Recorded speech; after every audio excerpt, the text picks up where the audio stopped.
Bonjour à tous et bienvenue sur la chaîne BenTech Pro TV, la chaîne d'enseignement universitaire gratuit. Donc, on va voir ensemble un nouveau module qui s'intitule Système logique. Ce module est enseigné durant le premier semestre de la licence Technologie de l'informatique. Il appartient à l'unité d'enseignement Architecture et Système. Donc, ensemble, on va voir la fiche éléments constitutifs concernant les objectifs généraux. Ce cours vise à faire acquérir à l'apprenant les connaissances de base de l'électronique numérique, ainsi que les capacités pour comprendre les circuits logiques combinatoires et séquentiels qui sont à la base de l'architecture des ordinateurs. Concernant le contenu de cette formation, elle va se diviser en 5 parties. La première partie sera réservée à l'étude des systèmes de numération et codage. Ensuite, on va voir dans un deuxième lieu l'algèbre de Boole. On va voir par la suite les ports et les fonctions logiques. Et comme quatrième partie, on va voir ensemble les circuits logiques combinatoires. On va voir les additionneurs binaires, les codeurs, les décodeurs, les multiplexeurs, les démultiplexeurs. Et finalement, dans un cinquième chapitre, on va voir les circuits séquentiels. Donc, qui dit circuit séquentiel, dit bascule, registre, compteur, etc. Le besoin de quantifier s'est manifesté depuis l'Antiquité. Les symboles utilisés pour présenter les quantités étaient variés, en taille marquée sur l'os, jetons en argile, signes hiéroglyphiques, bâtons, chiffres romains, etc. Avant que la numération arabe, inspirée des chiffres indiens, soit adoptée universellement, étant donné sa bonne capacité à traiter les calculs courants. Le système de numération additionnelle est le tout premier type de l'histoire humaine. En effet, il se base sur l'addition d'un même symbole qui représente une unité, une dizaine, une centaine, etc. Et les systèmes historiques sumériens, égyptiens, grecs, romains et autres illustrent bien ce modèle de numération. Ce qui nous concerne là, et ce qui concerne le plus ce cours, ça sera le système de numération positionnelle qui est apparu au XVIIIe siècle avant GC, en Mésopotamie. Plusieurs pays ont contribué dans son développement et publication jusqu'à aboutir au système de numération arabe. Ce système fonctionne en attribuant certaines valeurs aux chiffres en fonction de leur position dans le nombre. Et l'illustration claire de ce système positionnel est à travers les systèmes babyloniens, mayas et arabes. Il existe un troisième système de numération qu'on va l'appeler hybride, et celui-là c'est un système réellement intermédiaire entre les deux. Premier, donc additionnel et positionnel. Il se base sur une combinaison de multiplication et d'addition. Ainsi, les nombres sont représentés comme une addition de multiples de puissance de la base. Donc, il existe dans ce système de numération un certain nombre de symboles représentant les chiffres et d'autres symboles représentant les puissances de la base utilisée. Une illustration de ce système est la numération chinoise et japonaise. Le système de numération arabe utilise des chiffres, donc de 0 jusqu'à 9, pour réaliser les calculs numériques. Donc, comment est apparu le système binaire constitué des chiffres 0 et 1 En réalité, c'est le mathématicien allemand Leibniz, c'est le premier qui a préconisé avoir besoin des nombres 1 et 0 uniquement pour faire tous les calculs numériques. Et afin de prouver son concept, il a conçu une machine mécanique capable de réaliser des calculs numériques et ainsi l'ère de numérique débuta. Malheureusement, il ne l'a jamais construit. Il fallait attendre jusqu'à l'année 1944 à Southern England, durant la Deuxième Guerre mondiale, la machine Colossus, le rêve de Leibniz est devenu une réalité, mais au lieu d'une machine mécanique, Colossus est basé sur la technologie électronique. En effet, les chiffres 0 et 1 étaient traduits par les courants électrique on et off. Cette nouvelle technologie a changé le monde pour toujours. Et dans cette ère de calculateurs, donc computers, tout un nouveau monde se base sur des flux de 0 et 1, depuis la gestion des transactions bancaires, au code à barres, aux enregistrements médicaux, etc. Et le reste des chiffres est devenu une chose du passé. 1 et 0 est tout ce qu'il nous faut. Ainsi, on va commencer le premier chapitre qui s'intéresse aux données numériques. Surtout, on va insister sur le système binaire, vu qu'il représente la base de toute présentation numérique dans les systèmes électroniques modernes. On va commencer maintenant par les systèmes de numération. Le système décimal, c'est un système à base de 10. Donc 10 représente les 10 chiffres utilisés dans ce système. Donc comme vous voyez, on peut utiliser le chiffre 0, 1, 2, 3, 4, 5, 6, 7, 8, 9. Donc 10 chiffres qu'on appelle digits décimaux. Et on prend l'exemple 159 en base 10. Par exemple, celui-là, c'est un motif décimal. La succession de nombres s'appelle motif. Le système octal, donc ça c'est le deuxième système de numération, le système octal. Dans notre cas, la base est égale à 8. Et dans ce système, on aura besoin des chiffres de 0 jusqu'à 7. Donc on n'aura plus besoin d'utiliser les chiffres 8 et 9. Donc celui-là, on appelle des digits octaux.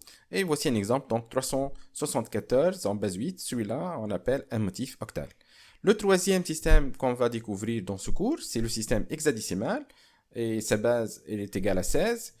On aura besoin donc de chiffres de 0 à 9. On n'aura pas 10, mais plutôt que 10, 11, 12, 13, 14, 15, on va utiliser les caractères A, B, C, D, E, F. En effet, pourquoi ça? C'est pour éviter à avoir des symboles à deux caractères, d'accord? Donc, si j'aurais besoin d'ajouter 10, j'aurais besoin du caractère 1 et 0. Donc, c'est pour ça qu'on a évité ce problème. Donc, on a les chiffres de 0 à 9, et ensuite, le A représente le 10, le B représente le 11, le C représente le 12, le D le 13, le E représente le 14 et le F représente le 15. Et finalement, on va voir le système binaire, donc c'est la base de notre étude. La base est égale à 2 et les chiffres donc utilisés, c'est 0 ou bien 1. Et on l'appelle ceci, ce sont des digits binaires, ou en anglais on appelle ça binary digit. Devant nous un exemple de 10111 en base 2 et celui-là on l'appelle un motif binaire. Donc on va commencer avec le système décimal. Le système décimal est de base 10. Donc il comprend 10 chiffres différents, 0 jusqu'à 9. Et chaque chiffre d'un nombre possède une pondération correspondante à sa position. Donc là on va prendre un petit exemple, soit le nombre décimal n, qui est composé de an-1 jusqu'à 0, donc le tout c'est en base 10. Le nombre n composé de n chiffres peut s'exprimer sous forme d'une somme de puissance de 10. Ça veut dire quoi une somme de puissance? Ça veut dire qu'on peut remplacer ce nombre réellement par an-1 fois 10 puissance n-1, plus an-2 fois 10 puissance n-2, etc. plus a1 fois 10 puissance 1, plus a0 fois 10 puissance 0. Exemple 328, on va essayer d'exprimer le nombre n328 en base 10 sous format de somme de puissance. Donc là, comme vous voyez, j'ai marqué les positions 0, 1, 2. Donc là, c'est égal à 3 fois la base, dans notre cas, c'est la base 10, puissance 2, plus 2 fois 10 puissance 1, plus 8 fois 10 puissance 0.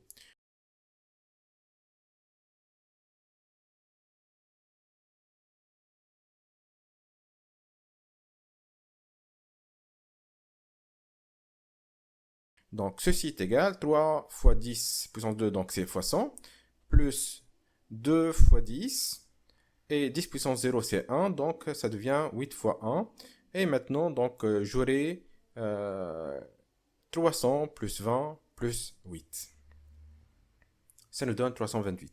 Donc, vous voyez, là, on a exprimé ce nombre sous forme de somme de puissance. Maintenant, généralisation. Tout entier n composé de n chiffres ou symboles, représenté dans n'importe quel système de numération dans un système de base B. Celui-là, n égale a n-1, a n-2, donc jusqu'à a0 en base grand B, peut s'exprimer dans le système décimal par n égale a n-1 fois la base puissance n-1, plus a n-2 fois la base n-2, etc. jusqu'à a0 fois base puissance 0. Donc, ceci, c'est comment on va convertir ce nombre en nombre décimal. Donc là, voici quelques exemples. On prend l'exemple de nombre 413 qui est en base 5. Donc, pour le convertir au système décimal, en un nombre décimal, on va multiplier donc le 4 fois 5 puissance 2. Donc, je vous rappelle, 2, c'est la position de chiffre. Et cette position, donc, le chiffre de poids le plus faible aura la position 0, etc. Donc 4, c'est la position 2, 1, c'est la position 1, et 3, c'est la position 0. Donc 4 fois 5 puissance 2, plus 1 fois 5 puissance 1, plus 3 fois 5 puissance 0. Si je fais la somme, donc 4 fois 25, ça nous donne 100, 5, la puissance 1 fois 1, ça nous donne 5, et 3 fois 5 puissance 0, ça nous donne 3. Donc 5 puissance 0, c'est est égal à 1. Donc là, j'obtiens le nombre 108 en base 10. Donc là, le deuxième cas, c'est on va prendre un nombre de base 2, c'est-à-dire système binaire, qui est composé de chiffres 0 et 1. Donc 1011 en base 2, c'est combien en décimale? Donc je vais marquer là les positions 0, 1, 2, 3. Ensuite, je vais multiplier les chiffres par la base puissance de la position. Donc 1 fois 2 puissance 3, plus 0 fois 2 puissance 2, plus 1 fois 2 puissance 1, plus 1 fois 2 puissance 0. Donc là, le 2 puissance 3, ça nous donne normalement c'est 8. 2 puissance 2, c'est 4. 2 puissance 1, c'est 2. 2 puissance 0, c'est 1. Donc si je fais la somme donc, et la multiplication, 2 puissance 3 plus 2 puissance 1, donc c'est 2, plus 1 fois 2 puissance 0, ça nous donne 1. Et ainsi, c'est 8 plus 2 plus 1, ça nous donne 11. 11 au niveau de système décimal. Donc 1011 en binaire, c'est l'équivalent de 11 en système décimal. Donc là, au niveau de système binaire, dans le système binaire, on utilise uniquement deux symboles appelés bits qui peuvent prendre les valeurs 0 ou 1 pour représenter les nombres. Comme en décimal, à chaque position d'un bit, le nombre correspond à une pondération. Soit le nombre binaire n est égal à 1101. Donc là, comme vous voyez, les bits c'est 1, 1, 0 et 1. Celui de droite, c'est le bit le plus faible. Celui de gauche, c'est le bit le plus fort. Donc là, on a les positions. Donc 1, 2, 3 et 4. On a les points. Les poids, donc c'est 2 puissance 0, 2 puissance 1, 2 puissance 2, 2 puissance 3. Et on a la pondération, donc c'est 1 fois 2 puissance 3. Ce qu'on a fait tout à l'heure là, donc comme vous voyez. Donc 1 fois 2 puissance 3, 1 fois 2 puissance 2, 0 fois 2 puissance 1 et 1 fois 2 puissance 0. Donc là, si j'écris ce nombre binaire là, donc 1101, je vais marquer la position de chaque chiffre. Ensuite, je vais faire donc la somme de puissance. Donc 1 fois 2 puissance 3, plus 1 fois 2 puissance 2, plus 0 fois 2 puissance 1, plus 1 fois 2 puissance 0. Et ceci, ça nous donne donc 8 plus 4 plus 1. 0, bien sûr, 0 fois 2 puissance 1, c'est 0. Plus 1 fois 2 puissance 0, donc c'est 1. Et ça nous donne donc 13 en base 10. Maintenant, au niveau du système hexadécimal, c'est un système de base 16. Donc là, comme vous voyez, une comparaison très simple entre le système décimal et hexadécimal. Donc, de 0 à 9, c'est la même chose. Mais maintenant, au niveau système décimal, on a 10, 11, 12, 13, 14 et 15. Et les chiffres, donc les nombres constitués de deux chiffres, comme 10, 11, 12, 13, 14 et 15, seront remplacés par des caractères, et ceci pour éviter le stockage de deux chiffres. Donc, on va utiliser toujours jusqu'à 9. Ensuite, ça sera A, B, C, D, E, F. Pour le nombre 5E, 8A en base 16, on obtient le tableau suivant. Donc là, A, c'est le chiffre de poids le plus faible, et le 5, c'est celui de poids le plus fort.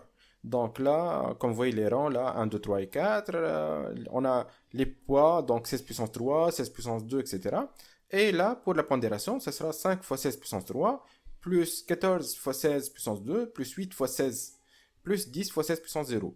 Et si je fais l'opération, donc je vais obtenir 5 fois 4096, plus 14 fois 256, plus 8 fois 16, plus 10 fois 1. Ça nous donne donc en résultat le nombre 24202. Maintenant, au niveau de changement de base. Donc là, ce schéma est très représentatif. Donc si j'essaye là de convertir un nombre décimal vers un système de base B qui n'est pas décimal, dans ce cas, on appelle ça du codage. Si je fais l'opération inverse, ça veut dire à partir d'un système de base B qui est différent du décimal vers le décimal, on appelle ça du décodage. Et si j'essaye de convertir un nombre qui appartient à un système de base B1 non décimal vers un système de base B2 qui est aussi non décimal, ceci s'appelle transcodage. Donc la définition, le codage, c'est la conversion d'un nombre décimal en un système de base B. Concernant la conversion décimale binaire, la conversion s'effectue par des divisions entières successives par 2 jusqu'à avoir un quotient nul. Donc le nombre binaire résultat est égal à la séquence inverse des restes de division. Donc comme vous voyez là, je divise n par 2. Donc le reste c'est R0, le quotient c'est Q0, etc. Je vais diviser Q0 par 2, etc. Et on va voir là un exemple qui va nous expliquer là comment ça fonctionne cette conversion. Donc on prend l'exemple de n, c'est égal à 23 en décimale. Donc on va le diviser, le 23 par 2, ça nous donne 11 et le reste c'est 1. 11, je divise 11 par 2, ça nous donne 5. 5 fois 2 c'est 10, donc 11 moins 10 c'est 1. Je divise 5.2 sur 2, ça nous donne 2 et le reste c'est 1. Je divise 2 par 2 c'est 1 et le reste 0. Je divise 1 sur 2, j'obtiens 0 et le reste ça sera 1. Maintenant je vais obtenir, donc le n ça sera la séquence inverse des bits là, donc ça sera 1, 0, 1, 1, 1. Donc là j'ai utilisé les couleurs pour vous montrer bien là l'ordre de la séquence inverse. Même chose donc dans le deuxième exemple, on va diviser 8 par 2, ça nous donne 4, reste 0. Je divise 4 par 2, ça nous donne 2, reste 0. 2 par 2, c'est 1, reste 0. 1 sur 2, c'est 0 et reste 1. Donc le résultat, ce sera la séquence inverse. Donc 8 en décimale est égal à 1000 en binaire. Voilà, donc là, j'ai pris la séquence inverse. Maintenant, on va voir la conversion du décimal vers l'octal. La conversion s'effectue par des divisions entières successives de 8 et le nombre résultat est égal à la séquence inverse des restes de division.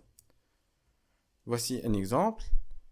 N est égal à 59 en base 10, donc on veut chercher l'équivalent en base 8. Donc je prends 59, je la divise par 8, j'obtiens 7, le reste c'est 3, 8 fois 7 c'est 56, 7 sur 8 c'est 0 et le reste c'est 7, donc 59 en décimale est équivalent au nombre 73 en octal, en base octale. Bien sûr, dans la base octale, on n'a pas le chiffre 9, ni le chiffre 8. Donc pour le deuxième exemple, 123, donc en décimale c'est combien en base 8? 123 sur 8, ça donne 15. 15 fois 8, c'est 120. Donc le reste c'est 3. Je divise 15 par 8, ça nous donne 1. Donc le reste c'est 7. Je divise 1 sur 8, je trouve 0. Et le reste c'est 1. Donc je m'arrête que si le quotient est égal à 0. Donc ainsi, notre nombre 123 en base 10 est équivalent au nombre 173 en base octale, en base 8. Donc maintenant, on va voir concernant le décodage. Le décodage, c'est l'opération inverse du codage. Ainsi, la somme des pondérations donnera directement l'équivalent décimal du nombre. Et on va prendre là quelques exemples. L'exemple 1, donc 10 110 en binaire, c'est combien en base 10? Donc ce sera donc une somme de puissance. Donc là, je vais indiquer là les positions de chaque bit. Et ensuite, je vais multiplier donc le chiffre de position 0 par la base puissance la position. Donc ça nous donne, dans notre cas la base c'est 2, donc 1 fois 2 puissance 4, le 4 c'est la position, plus 0 fois 2 puissance 3, donc le chiffre là, fois la base puissance la position, plus 1 fois 2 puissance 2, plus 1 fois 2 puissance 1, plus 0 fois 2 puissance 0. Ainsi, donc ça c'est notre opération. Donc 1 fois 2 puissance 4, réellement c'est 2 puissance 4. Donc je vais lui ajouter 2 puissance 2 plus 2 puissance 1. Donc 2 puissance 4 c'est égal à 16. 2 puissance 2 c'est égal à 4. Et 2 puissance 1 c'est 2. Voilà. Donc le résultat ça sera 22. Donc en base 10. Voilà. Donc le n c'est 10 110 en base 2, c'est l'équivalent de 22 en base 10. On va répéter le même traitement au niveau de l'exemple 2. Donc avec le nombre 110 111 en binaire. Voilà, donc comme d'habitude, première chose qu'on va faire, on va marquer les positions de chaque digit, de chaque bit. Donc on commence de droite avec la position 0. Voilà, donc 6 et 7. Bien sûr, là, ils sont des 0, donc ils ne sont pas très importants. C'est pour ça que moi, j'ai commencé avec 1 fois 2 puissance 5, plus 1 fois 2 puissance 4. Vous voyez 2 puissance 3, on ne va pas l'utiliser parce que c'est multiplié par 0, donc ça va nous donner 0. Plus 1 fois 2 puissance 2, plus 1 fois 2 puissance 1 plus 1 fois 2 puissance 0. Donc celle-là, c'est notre opération de conversion du binaire vers le décimal. 2 puissance 5 plus 2 puissance 4 plus 2 puissance 2 plus 2 puissance 1 plus 2 puissance 0. 2 puissance 5, c'est l'équivalent de 32. 2 puissance 4, c'est l'équivalent de 16. 2 puissance 2, c'est 4. 2 puissance 1, c'est 2. Et 2 puissance 0, c'est 1. Ainsi, donc, le résultat final sera équivalent à 55. Donc, 110 111 en binaire, c'est l'équivalent de 55 en décimal. Maintenant, on va voir comment faire la conversion de l'octal vers le décimal. La conversion des nombres entiers en octal vers le décimal s'effectue par l'addition des puissances de 8. Donc, le premier exemple, 756. Je vais marquer là les positions, 0, 1 et 2. Et je vais faire maintenant donc, la somme de puissance. 7 fois 8, donc dans notre cas, c'est la base 8. Position 2, puissance 2. Plus 5 fois 8, puissance 1. Plus 6 fois 8, puissance 0. Voilà. Donc 8 puissance 2, c'est 64. 64 par 7, c'est 448. 5 fois 8, c'est 40. 6 fois 1, c'est 6. Voilà. Donc, si on fait la somme, normalement, on va obtenir le nombre, donc 494. Comme vous remarquez que toujours il faut faire attention que le nombre en décimal est plus petit que celui en octal. Comme vous remarquez dans cet exemple. Donc, dans le deuxième exemple, n est égal à 367 en octal. Donc, là, je vais marquer les positions 0, 1 et 2. Je vais multiplier maintenant 3 fois 8 puissance 2. 3 fois 8 puissance 2.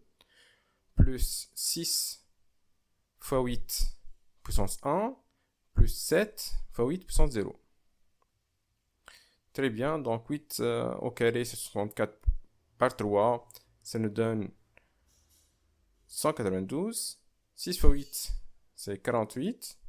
7 fois 8 puissance 0, c'est 7. Et le total, ça sera égal à 247 en base 10.